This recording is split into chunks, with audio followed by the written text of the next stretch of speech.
What is up, everybody? Welcome back to Vintage and Stuff with your boy Drew Heifetz. Today, I have Anthony, aka I Got Polo, on the show, and trust me, we get into why his name is I Got Polo. It's actually a really crazy story. I was not aware of how deep that story goes, so you definitely want to watch till the end to hear the story about Polo.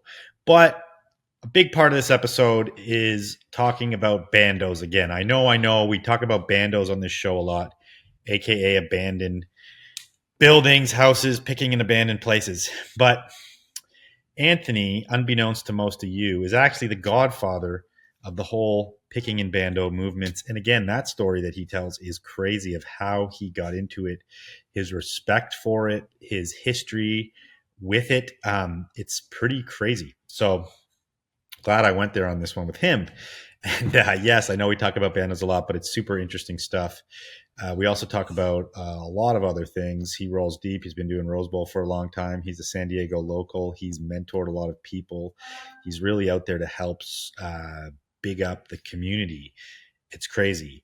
And he has super interesting views on the world, on fashion, on collecting, on like creating experiences through what he does. Really interesting guy. And I know you guys are going to love this episode, so I won't keep you anymore here. Just get fired up. It's a good one.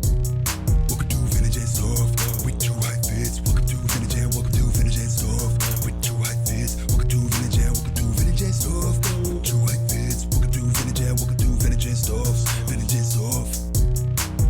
We got vintage clothing by the rack. Yeah, just check out my Insta. How you gon' argue with that?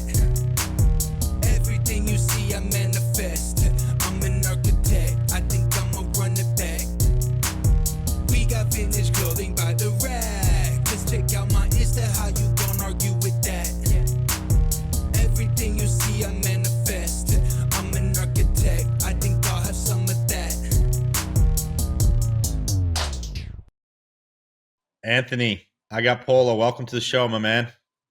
Yes, I'm very happy to be here. Good morning. Good morning. So I've known you for quite some time, mostly through Rose Bowl and encounters, and getting to see you here and there in the vintage community. And um, I've sort of seen you roll with a thick crew for a long time. That's something I know about you. You're always like rolling with a thick crew, Yeah, it's like playing in the band, you know? playing in the It's band. like I like to have other people be able to fill positions and kind of play in the band like that with me, you know? Yeah, that's cool. I've never heard of it put like that. And that makes sense because you're also a bit of a deadhead, right? And you tour. Yeah, exactly. Yeah, I've been in the Nice. dead for a long time. It was just kind of a resurgence for me. Like, you know, I get into a lot of things. I head into a lot of directions, so it's hard to be everything, right? So I always got For to go sure. back and retread ground, but I always keep a piece of everything with me as I go too. So it's one of Okay, those cool. things to where a lot of people didn't even know I was a deadhead, even though it's like I'm from freaking like deadhead town, and it's like there's no way I would have not been immersed in it. Just because it's like, oh, you're also a skateboarder and you like dancehall reggae, and it's like, but that's how deadheads are. It's like when you're ahead, you're ahead. Yeah. I want to talk a lot more about that. I want to talk about your experiences, yeah, touring and how that all goes for you. I want to talk about how you got in the vintage game. I want to talk about Rose Bowl and your crew more. I want to talk about Festivus. There's lots we're going to cover on this episode, but I also something that I think people will really be interested in is I kind of think of you as the godfather of starting the Bando movement. Hmm. And I don't think a lot of people know this. I think a lot of people look at, say, Kyle maybe, or some of these other younger kids, but they were sort of mentored by you, from what I understand. And that obviously we see that movement is like going crazy right now. all over the US. And I want to know sort of your take on it, how you first got into it, like some of those first experiences, and like, uh, I guess how you started to mentor some of these younger kids in the game. So I was always kind of in those places. A lot of my vintage and my sourcing has to do like kind of with just very personal experiences, you know. I'd almost say just kind of like not just good ones too, but bad ones, just kind of like bummer trips that I had in the back, you know, in my life. And then you want to kind of take power over those, you know? So, what do you mean by bummer trips? First of all, too, some people keep asking me this on these episodes. When I say bando, we're talking about abandoned buildings. Okay, but Yeah. uh, so what do you mean bummer trips? Explain that. Well, bandos are like sources of bummer trips if you think about it. They're abandoned. So it's like their welcoming energy went away. You know what I mean? It's Yeah, kind of like it was a welcoming place with like a happy home, you know, like an energy that gathered people. And it does it again now. You understand? Like before, it was a scary place. People are like, it's haunted, you know, and then these are like, you know, forlorn places. And totally. then kind of like turning it on its head is what it was. Because it's like I was in all of these places a long time ago. And I recognized then when they were still like real forlorn, I was like, no, no, this is actually like, you know, a place that you could find something. But that's mainly because I was looking for that there. Because all I was finding was kind of like bummers, you know, like the first bandos that I ever went into, you know, they were kind of bummers basically. You know what I mean? It was And like when you say you were there before, do you mean like you partied at some of these places previously, no, or so I frequently, you know, the first time I ever went into one was my own family's, you see, because I come from a family that came from San Diego, was there like forever. And so they had a family generational home, and it was one of the first ones built, and it was a ranch in the mid-century, you know, before. It's like my grandfather was in the Navy. And okay? so I went into the backyard and found all of the stuff back there. And then that's how I figured out that all of the houses got built up around it. And that my dad was like, yeah, we were the only house on top of this hill. And this was a ranch when I was a kid. And he was like one of the first surfers on the West Coast, where it was like they were making surfboards in the wood shop on the farm. And so I'm Oh sitting here and shit! I'm like, wait, ranches and farming? And he was like, yeah, San Diego was like a big ranch land besides the Navy. And so I go back there and I learned all of this, but at the same time, it was a bummer because it was just totally like left, like you know, just abandoned basically, right? And so I even find my dad's war medals back there in the dirt and learn this crazy story where like my dad came home with all of his like, you know, Vietnam stuff on to see my grandpa. And my grandpa's just like, well, what do you want? Like, you know, pat on the back, like, you know, and just goes back to drinking his beer. So I guess my dad took all his Vietnam stuff and just dumped it back there in the sheds. And so I found all that stuff when I was a kid. And to me, all that stuff getting dumped was like a bummer because I valued it, you know? And then the fact that everything Yeah. was just back there. And so all throughout, like we lost that like place, you know? And so all throughout my teens, I would be out in different places, like the desert and stuff. And I would go into other people's kind of things and I'd see what happened to their stuff like the same way, where it's like, you know, I understood that you could have all these things that you valued in your life, but then move on, and that someone else would value it greatly, but it would just be left there. And so I would go there and there was no value in taking any of this stuff. There was nowhere to sell it. I was just a teen. And so I did go there and just like, you know, dick around and all that stuff was all there. You know what I mean? Forever and ever. And I always knew it was there, you know, just everything. That's so crazy. And so your family's place, you went there probably like around the time they were like getting rid of the property or something. Yeah, this is in the 90s. So it was before my grandma died. You know, my grandpa was still alive. So I had to watch him die of emphysema. And then my grandma was around. And then when the grandma passed, my family, like it's like there's like a brother and a sister and another brother. So it's like there's one house, right? And so they squander the property. And my grandfather was like a master cabinet builder that owned a cabinet shop in town. So he had the cabinet shop shirts with his name on it that were chain stitched, and he was like a decorated like two silver stars, one bronze star, like saved a ship from sinking in Pearl Harbor, and he had like so much of the like if I would have been able to keep all my family stuff, just my family stuff would have been a vintage load in itself. Just from what I remember as a kid, the truck on the double RL sweater, my grandpa had that truck. Let's put it that way.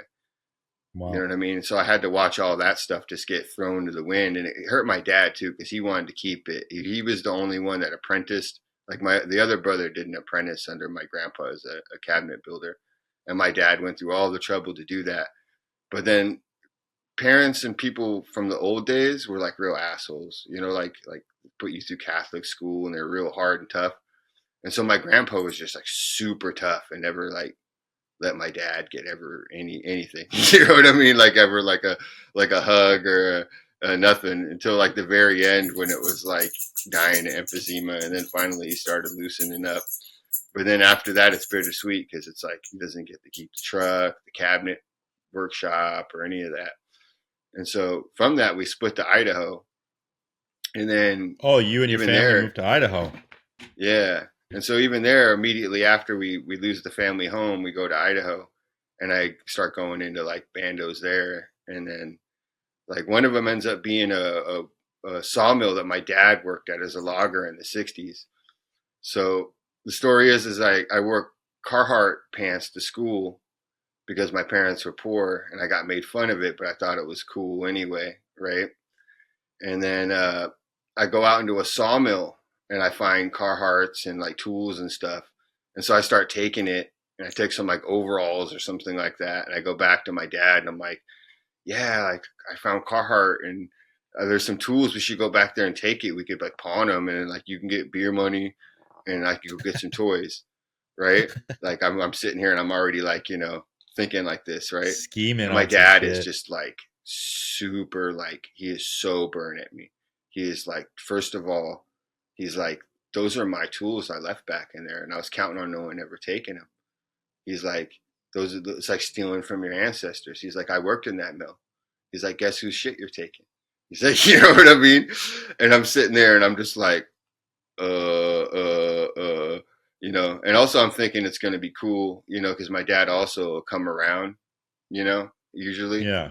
And then this time he didn't. It was like I set something off in him for like months after that. He would just be like, you fucking, you're this and that, and just like bring it up and just be like, dude, I can't believe like, you did that. And so he brought me out someplace to teach me a lesson because he'd been in Idaho, as a logger in the '60s. So he brings me out to some place in some river and just tells me to go walk along it. And then I start walking along it, and then there's all these alcoves and all this stuff, and it's just basically an untouched, just like mining area. And there's all the stuff there. And I go in there, and then I come back, and he's like, yeah, he's like, you're supposed to leave that for later generations. Like that shit's going to be important for archaeologists and all this shit. You know what I mean? And so I was sitting there, and I was like, all right, and I thought I learned my lesson and stuff. And then, you know, it was just one of those things to where mulling over all that stuff over the years, and I don't know, going back to those places, it's like I was always searching for something. You know what I mean? And then I just considered like, my dad was also hardcore, like, was it Catholic? You know, so he kind of like had this whole guilt trip about everything, is what I figured out. Because also I talked with him about a whole bunch of stuff later before he died, and he kind of like, realized that like he was tripping on shit. So I don't think he would trip on me going into the bandos anymore, but it is one of those things I think about from time to time, and it has motivated some of my decisions in bando making, I guess, like going out So and hitting stuff. Yeah, that's wild. I mean, it is true. Like there's a level of stripping the American back roads of all this stuff, right? That who knows if it's ever going to see the light of day, if it's going to get bulldozed or what's going to happen. But um, it's an interesting thought. Like your dad says, like this is somebody's stuff. This is my tools, right? Yeah, there was I mean, also the mentalities these people had about the clothes, and it's like I was a Boy Scout, and you could buy the patches, right? You could just get the patches and put them on your Boy Scout shirt, but you had to earn it, type of thing. You know, well, that's the there whole was like point. You're this supposed to sort of do the task, right, to get the patch, like the fire starter patch or the whatever, spend a night outside patch, right? Like you got to earn that shit. so even just like the uniform clothes, like you had to earn that and have it issued to you. So like the whole idea of like people picking up archival fashion items and stuff is like anathema to these people. Like these things are garments of position, and for certain like ceremonial use, basically it's like work. You know what I mean? And there's sort of like a air about you when you do your work, and it means something. You know, it's like a professionalism. It's like you know, and you don't wear that and send that message when you're not doing that. You immediately switch into a whole nother thing.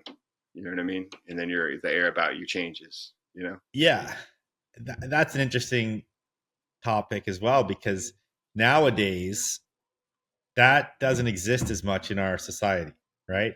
You have it's kind of like dressing to your class or dressing to your job or whatever it is you do, but we don't do that anymore. Really, sure, people on Wall Street wear suits, but you also have super rich businessmen that wear ripped up Nirvana t-shirts, right? Or freaking Carhartts or whatever. And now that whole thing has changed. So we've like turned that uniform mentality into fashion. And I guess that's I why mean, vintage is cool in the first place. the It's tech sought wear after. thing can get very uniform if you think about it, where it's just they're trying to be minimalistic, you know? But Like then Gorpcore. everybody will have like very ubiquitous pieces, you know? It kind of evolved, right? Yeah. I think But probably from even that, Japan. like you're like these people are out there dressing like they're gonna go on a hike in the mountains and then they never do. Yeah, It's like that's the Gorp core or whatever. they So it's they like want the to camping. portray that, right? Yeah, they want to portray this vibe that they're healthy and in nature. It's called yuppie, is what they used to call it, right? This idea that you would be a weekend warrior, okay? And so that was a bad connotation, and so they had to take that and flip that and be like, oh yeah, like no, I'm an outdoor enthusiast because I have a great job, you know? Because back in the day in the '90s, mountain climber dudes were considered like yuppies. You know what I mean? And then guys But that weren't surfed but the only real on the dirtbag, weekend. the real dirtbag mountain climbers, like people in Yosemite, they were probably the ones coining the term yuppie Yeah, at the other people who came on the weekends. because there was also the surfers who lived on the beach in a van, and they don't like the guys who only come out on the weekend. They call them kooks because they can't surf very good, and then they got like pink surf wax or whatever the Yeah. latest freaking surf thing's selling, right? And these guys are like, look at this fucking kook. You know what I mean? Get back to your fucking really rich guy job, man. I'm sitting here drinking beers, living in a van. You know what I mean? Yeah, there's a term for every subculture for sure. Right. And so what's Howley in funny is Hawaii. like everybody likes the yuppie guys shirts, but the dude in the van, his shirts are always better, but you can't get those shirts. The guy wore them and ripped them up and threw them in the trash. That's why you want his shirts.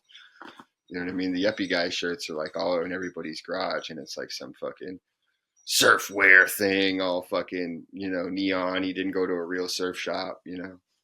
Yeah, totally. And that's the same with like most subcultures. Like that's why skate shit's hard to find because the kids wore it, they ripped it up, and it was trash at the end. It's hard to find an OG skate shit or yeah. Yeah. I I want to keep on personally this had, topic. Go ahead. I personally had all of that stuff too when it came out, and I was going backwards and buying the stuff at yard sales and had all the old Caballeros and fucking stuff. But being a skateboarder too means the life back then, you didn't get to like keep all your stuff or like keep a pad. So it's like I would just like constantly lose my pad and just lose all my stuff that I would hoard. So that's another reason why I do this, is because like now I got stability and I keep my stuff. So I do the same thing. I would just rapidly always have to get stuff because I would lose pads. And now I don't lose pads and I just still rapidly get shit. And it just like, oh shit, adds up, you know? Hell yeah, it does. Quick intermission from the episode. I want to tell you, if you're enjoying what you're hearing, if you're liking listening to us ramble on about vintage and the world, then you really should join the Patreon, guys. And I know a lot of you guys have been procrastinating joining the Patreon. You know why I know you're procrastinating joining? Because you guys tell me, I get DMs all the time. Oh, I meant to join. Patreon has a very user-friendly app now, so you can get it on your phone. You can tap into the episodes there. You get a free 7-day trial, so it really costs you nothing. And then after that, it's just $5 a month, which is $1.25 an episode.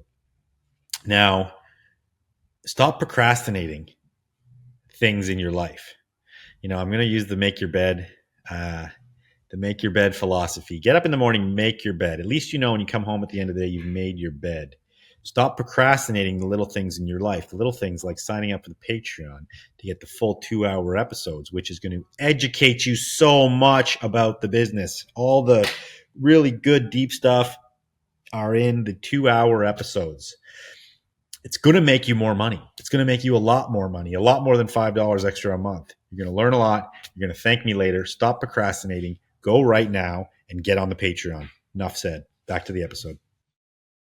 Tell us about moving back to SD from Idaho, and then like how you started to pick up hitting these spots again. Because I know a lot of the spots that you originally were hitting were like trailer parks, right? Like Yeah. pretty So down and out. And that's probably what you're referring to, a lot of these bad trips too, because those places were like drug dens, potentially like meth labs or whatever the fuck they were. I don't know. You tell us, but it seemed like they're yeah. pretty wild places. So actually, I've always been into toys, right? And so we get back from San Diego, and one of my best friends, his dad makes a whole living going out into the desert. But back then, these places aren't quite abandoned yet. Like they're abandoned, but like this guy's old and has some sort of way to know. He has a person named Billy who lives in the desert, and he has a way to know all the veterans because the veterans know each other. And so Okay. his deal is we go out into the desert and he buys full, complete footlockers, like World War II footlockers with everything folded in there and even the freaking handgun, the watch, the whole thing. And he'd buy like 3 to 5 of them, okay, Yeah, out in so the desert. Footlocker, for people that don't know, is like it's like a trunk that people would keep their whole kit in, right? Like everything they have, like when they went Yeah. home after the war. And so Okay. he would buy complete footlockers, which now would go in auction for like 10, 20 grand, right? And he had like a buyer lined up, where he'd get like fucking 2 grand, 5 grand, depending on what was in there. So my buddy would go on trips out to the desert with him sometimes because he was forced, but he would bitch about it. But then I heard about it because he was like saying like, yeah, there's like all these abandoned places over there and it's full of stuff. And then I asked him and I'm like, dude, you ever see any toys? And he's like, yeah, one time I did see some GI Joes.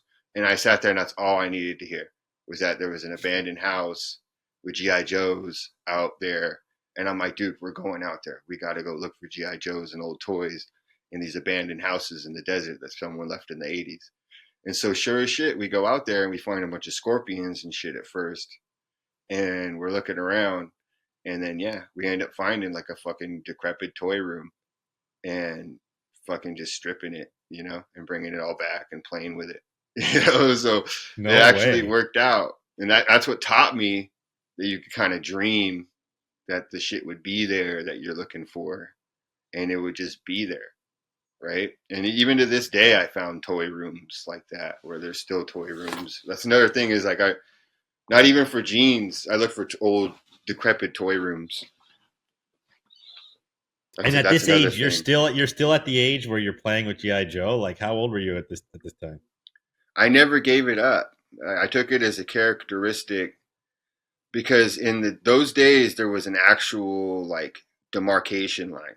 Okay, it was it's time to give your toys up, right?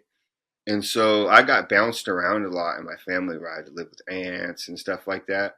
So they never found a way to like, all right, because they would try to bounce me around and be like, all right, you're not going to get toys anymore. And so what I would do is when the other kids had that happen to them, I would just sit there and be like, yeah, yeah, toys ain't cool no more. But this one, like, this and that. And I would be like I'd have pogs or some shit that they gave me, And like one kid, like I was like, dude, yeah, pogs are hitting. Like, and then you'd go to school and everybody wanted to play pogs. And I hated them shits. They were just cardboard discs. I traded all my pogs and I got like 180 GI Joes and the fucking massive fortress. And this kid hated those because his mom bought them all at a yard sale for him because she wouldn't buy him new toys. And he was like, "Yeah," he's like, "I got GI Joes. My mom got them all at a yard sale, like and this and that." And so I'm sitting here and I'm like, "Yeah, yeah, I got Pogs. I hate these." I'm like, "Here, you take my Pogs. I take your fucking toys." And so throughout all the teens too, everybody would just be getting older, and then I would just be sitting there like trading them weed or something and being like, "Yeah, yeah, I got tons of weed." I was like, "What kind of shit you got around?" I'm like, "Let me get your shoebox with all your figures and shit." And so I'd go back to my buddy's houses to also play toys, and we would just sit there and hang out and play video games in his game room and just have like fucking toys, just play with them, fucking, And we did magic cards and all the shit when it came out, like the whole Pokemon shit, like fucking just kept up with it because you know, like out of stubbornness where I was like, no, I'm gonna be cool and I'm gonna be hip and tough and I'm still gonna fuck with toys. Like, I was like, if I just fucking stick with my shit. And so even like 1998 or something, 1999 came around. For my birthday, I still asked for GI Joes, and they just came out with them in Toys R Us, and everyone thought it was a real trip at my birthday, where like everyone else wanted skateboard shit. And I'm like still opening up GI Joe toys. And I'm like, yeah, yeah. I was like, I don't need a new skate. I already got a new skate.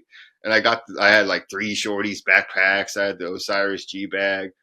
Like, I had all the shit, so I didn't need any of that shit. I just wanted my toys back because something Wow. established in me when I lost them the first time that I could never not have them. And so even to this day, it's like there's some sort of trigger that got put there. Or they do something with the cartoon. I don't know. The cartoon might have some sort of way to mysteriously fucking program you because everybody Yeah, else yeah, I it know that does. does GI Joe too, they're mysteriously programmed. It's like gotta have those. And I've been to people who have entire rooms where you walk in and it's just from floor to ceiling, 360, just completely dedicated to these figures. And I was like, dude, these fucking things hypnotize Subliminal messaging, man. you, How right? all the biggest toy franchises have TV shows. Fucking Yeah. Teenage Mutant Ninja Turtles, GI Joe, He Man, um, My Little Pony. All of them have TV shows because they program everybody to just want the toys, right? So they had it timed where you woke up and you're just first waking up. And then they had some sort of cereal that matched the shit too, with like marshmallows that was heavily sugar. So you're getting like this crazy like rush of like boom, there's the matching like 'cause it's like you have the GI Joe cereal with the GI Joe. I had all this shit in the 80s. Where it's like my parents did that to me, right? Where I get the Nintendo cereal and I get the new Nintendo game and I played Zelda and ate the Zelda cereal. Yeah, I've never thought about it like that, but they really had it on lockdown. They had us like they're hitting us from all angles with this shit, right? Sophisticated marketing techniques, right? And then they give us these totems of power.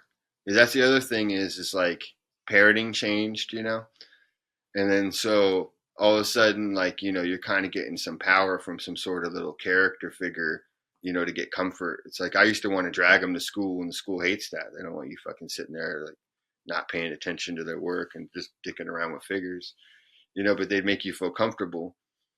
And then so you carry that into adulthood is what I figured out is a whole lot of people who I was dealing in the toys, they didn't go through a whole like really cool phase where they were cool in high school. A lot of them, were kind of like less hit people. And then I would get into GI Joes and I would make them feel cooler because they're like, oh, here's a cool guy and he's selling me GI Joes, and maybe being grown up and having GI Joes is actually cool. And so I watched also toys like just go from being like super, kind of lame thing to like now it's just everybody's into toys and it's super cool. Being a nerd is cool. You know what I mean? So It do was you definitely still like you made fun you of. still fuck with toys today, and you still have big stashes or what? Every single day I fuck with toys, as a matter of fact. Yeah. It's like I got Nice. friends who are just toy friends. And what's funny is like I had friends that I met through toys that I turned on to Polo. Like I had a friend that I was like a huge G.I. Joe friend. And it turns out his other best friend, because I'm like his best friend, his other best friend is a DJ from New York, son. And this motherfucker has more Polo than fucking. He's got like 7 fucking stadiums. Like he was buying it the whole time, like how I was doing GI Joe. He did that with Polo and was going on like German fucking eBay, and he's not even someone who shows it. He don't got no Instagram or nothing. And this motherfucker, his wife is like a doctor too. Like so, it's like his wife is papered up. He's a DJ. He's just been buying low the whole time, and his collection is silly. It's silly, Damn. silly, And your silly. friend didn't even know anything about this prior? No, he knew, but he didn't even make the connection till one day. He's like, wait, fucking son. He's like, Polo. He's like, you've been fucking with Polo and telling me Polo the whole time. He's like, my homie is this and that. And he's like, fucking, you know what I mean? And what's funny is Yeah. I met his homie too, like 3 times, and he was wearing Tommy Hilfiger. Like he hides that he's got all the Polo, and he has like a Tommy Hilfiger sailing long bill on, and like just real low key, like Nike, like just brand new, clean tech, clean airs, like he wears like a certain uniform. It's like real clean and low key, and he just keeps just Polo, just like it's just like some sort of thing. There's like it's the same thing with GI Joe with certain people, where it's just like you just gotta have it, and it just has to be there. Like motherfuckers don't even necessarily wear it. It's like I don't even know. It's No, like most collectors don't wear their stuff. It's just the comfort of having it. Like I have these bins I'm looking at right now off to my left, full of gear. Every like year I'll bring them down and look through them maybe, but that's it. I don't wear it all. There's way too much stuff, And I always wonder like, why am I keeping all this shit? Just because it has like some meaning to me, right? it can be very That's just how it impractical. is. It can be Very very practical impractical being and a clothing costly. collector. And see, I pride myself on being like a practical person. So I go in waves, where I'm sitting here. That's why I hide shit from myself, because then sometimes I'm like, being practical is impractical when you're letting certain shit go. You're trying to sit there and be like, well, what the fuck is this thing doing for me? But at the same time, it's like, you know what I mean? Shit changes all of a sudden where it's like that stupid thing that ain't doing nothing for you. It's like, dude, 2 years later, fuck. You know what I mean? If you would have just Yeah. not been so damn practical, it would have been very practical to actually jam that thing in a fucking corner. So I got so much shit hidden from myself, jammed in corners where I'm like, yeah, yeah, yeah, great. I know, motherfucker, I can sell that. It's not hard to sell that damn thing. Great. I know that. You know how many people ask me about that shit a week, and I'm sitting here and I'm just like, oh yeah, yeah, yeah, cool. So You know what what do I you got mean? stashed away? What are those things that you're putting away in corners? Just first of all, Polo, because it's like I got Polo, so it's like what happened was everybody just wants to clean me out with Polo. It got to be a thing where it's just So like let's they're rewind like, here a this sec. guy's So got you Polo, so show me all the Polo. I want to come through and buy your Polo, right? And I'm sitting here and I'm like, dude, how many waves of Polo buyers can I fucking survive? So I was like, I had to put some shit off limits and just make it so no one can even just fucking see it, because it's like it'll just disappear. Yeah, it's disappointing for someone to see something and not be able to buy it. Trust me. So you are I got Polo. This is interesting because I've known you. That's been your Instagram handle since day one, right? And I knew you. In my opinion, Polo. Well, not my opinion, but you can tell me what you think. The Polo's been on some crazy waves, right? For like in the beginning of our time at Rose Bowl, it was like we were always buying it there. You can still find a lot of it at the Rose Bowl, like say 2004 to like 2010. But even up to like 2015, Polo still was pretty hot. Like it was pretty sought after. Prices were high. I don't remember exactly when Polo itself, Ralph Lauren, started reissuing all the designs, but it was probably like around 2015 or something. And then like, but I feel like now like the whole new world of vintage dealers and people coming in the game, like nobody even gives a shit about Polo. At least the young people. You don't see it anymore. You don't see stuff popping up.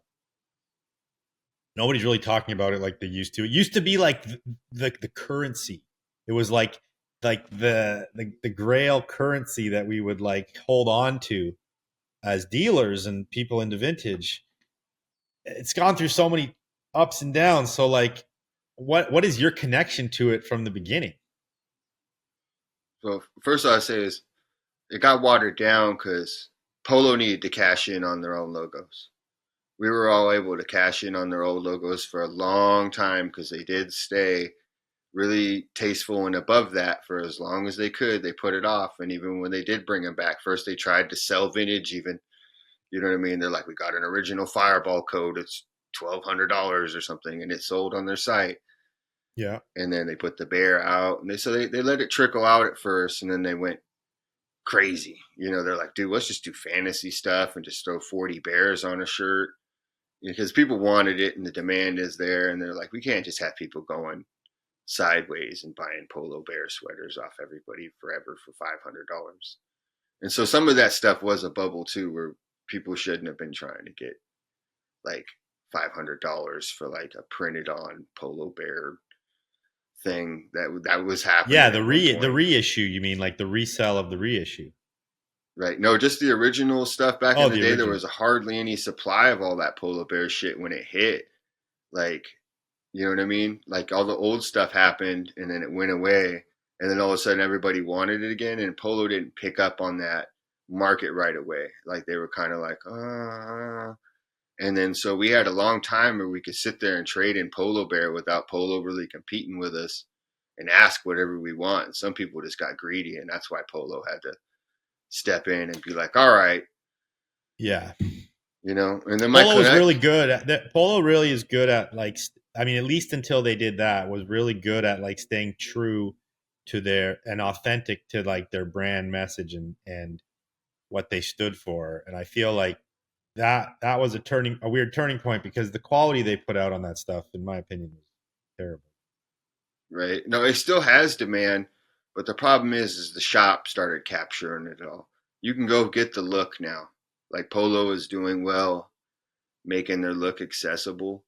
And now if you're going to Polo in the vintage thing, you're going for some extremely niche stuff. So it's like the least accessible looks, you know, like their most like flagship looks, you know, like their Southwestern shit, their most like insane pieces, you know what I mean?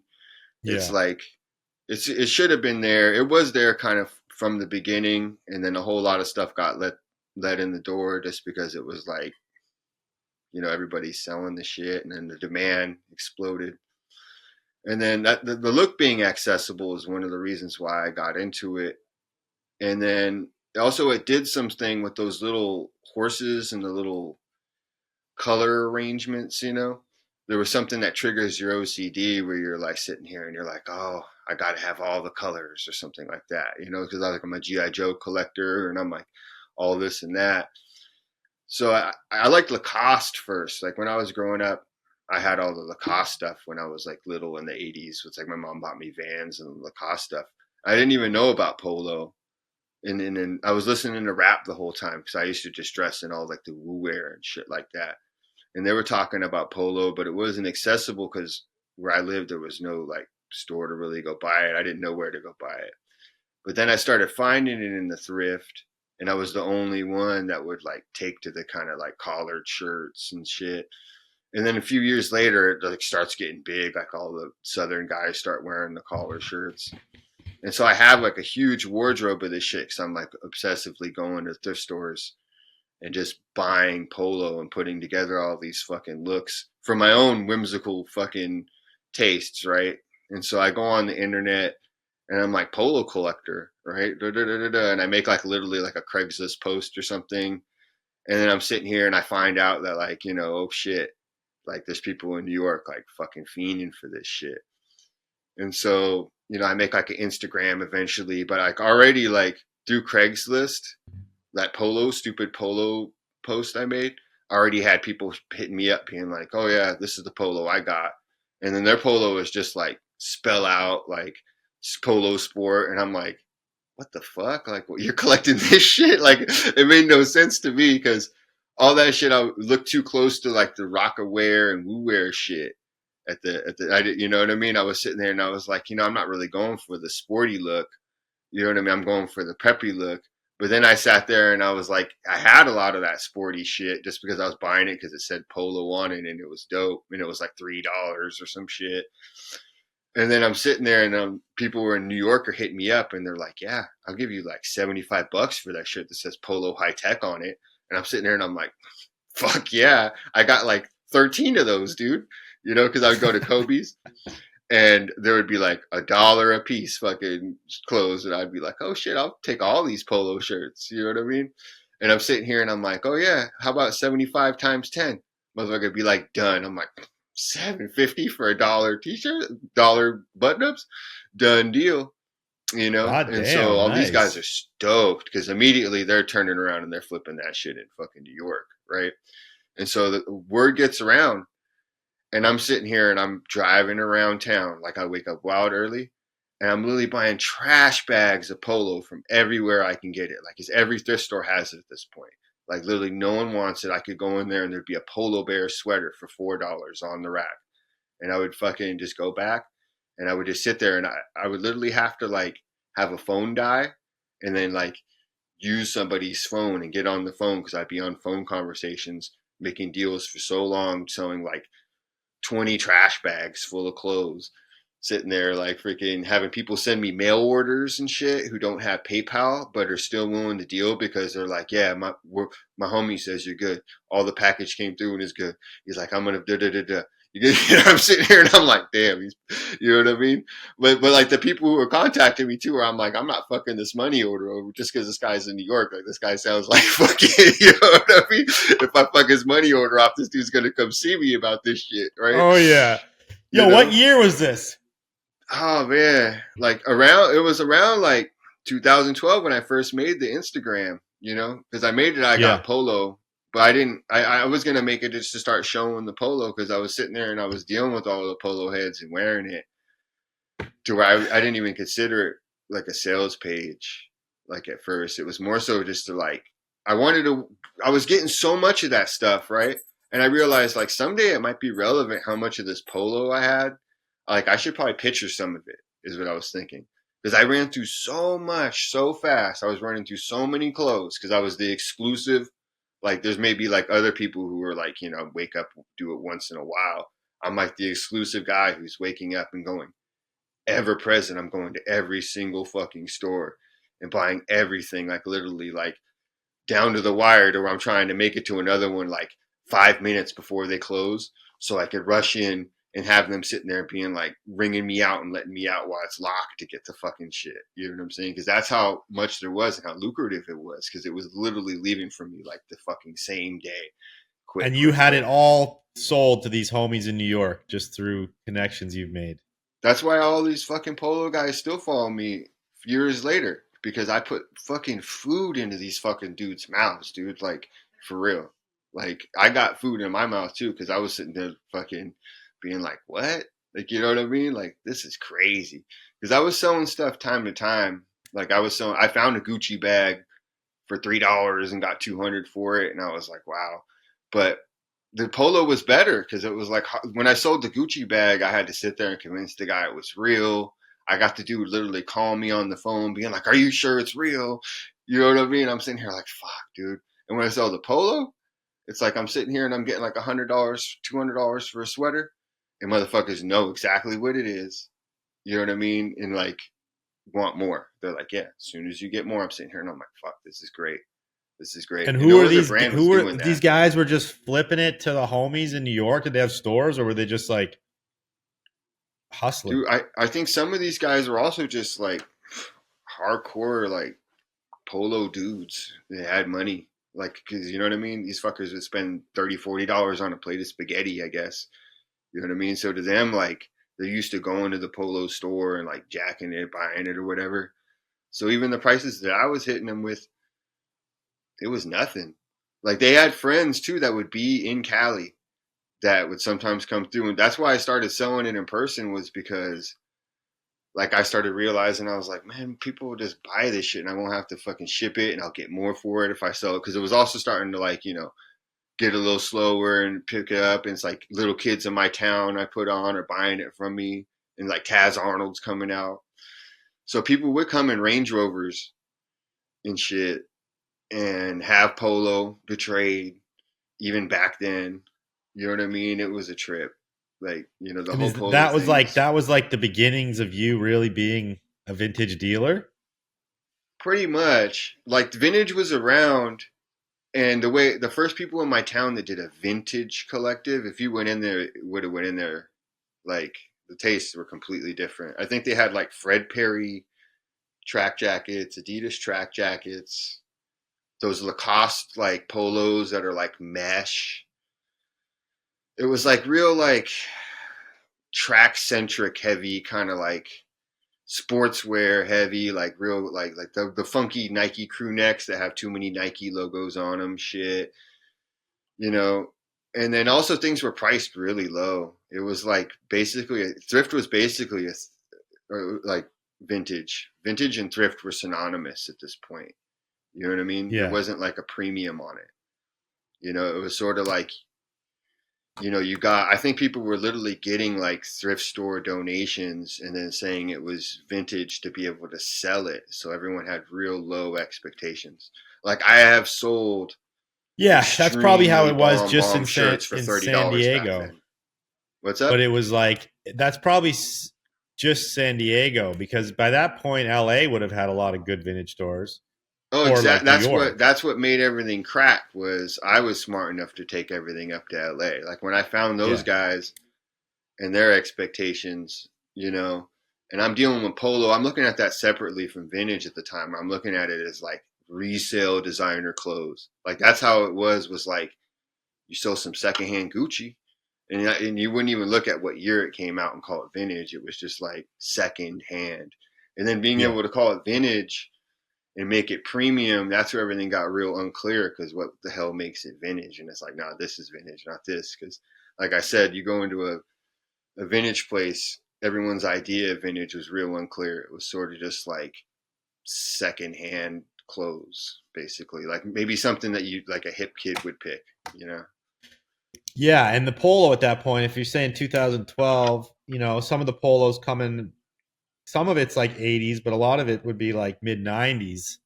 Yeah, So I yeah. And guess also maybe polo was it's trash at the time too. If you went to the store, there was nothing that would anybody really would want to be, because I tried while I was like sitting there and I'm like, fuck. Like some things, the most expensive things, like very few, especially if you went to the outlet, it was really hard to try to shop and be cool with Polo and Gucci and any of these stores. Honestly, like I was into all these stores the whole time because rap, you know. And the yeah. problem was that anything that the rappers had that was from any of these cool brands was from New York, because they put out all that bomb shit in New York. And then if you went and tried to find it in a mall in your town, first of all, that shit was like sold years ago. And then it just didn't exist. You'd go into Louis Vuitton and it was like a super boring brand until Marc Jacobs came around. Like there was a Louis Vuitton store in my town, and I remember going in there trying to find cool shit because Cameron had a fucking like Louis Vuitton scarf and shit. And then so I tried to go into Louis Vuitton to look for something cool, and I remember just being like, "Fuck, this is like," it was like Dooney and Burke or something. It was like going in there and trying to find something cool. It was like, oh, okay, like I'm cool with the skateboard in my arm, like you know what I mean? Like, and Gucci was like that too. It was like, okay, you know what I mean? Like I want to be Yeah. able to buy something here, but everything's kind of grown up and boring or whatever. You know what I mean? They actually had Gucci in like TJ Maxx. The first Gucci I ever bought, I bought Gucci sunglasses that were real. I swear on everything, they were $20, and I bought them for $20 in TJ Maxx. That's where Gucci was at the time. Wow. They were in the gutter. Thank you all for tapping in to this episode. I appreciate you. If you listened this far, you enjoyed it. And like I said in my little intermission there, stop procrastinating. If you want the full episode and the rest of all the other full episodes that you haven't heard yet, go tap into the Patreon. They're all there. And it is well worth it. You're going to learn a lot. And if you sell vintage, you're going to make more money, hands down. I give you my personal guarantee. Free 7-day trial on the Patreon. All you got to do is go jump on. So you can listen to this one for free before you even have to pay a dime. Also, we've been putting a lot of items on FisandFrankVintage.com, like all these items behind me. Just dropped a ton of Coogee sweaters and Champion reverse weaves, lots of cozy sweatshirts for fall, lots of jackets, lots of cool stuff. So make sure you go tap in to FisandFrankVintage.com and use code VTGNStuff and get 30% off. Again, just get on the Patreon. Stop procrastinating. You support myself. You support my editor. And you're going to support yourself by making more money, hands down, no questions asked. You get the Drew Heifetz guarantee. So thank you guys again. See you on the next episode.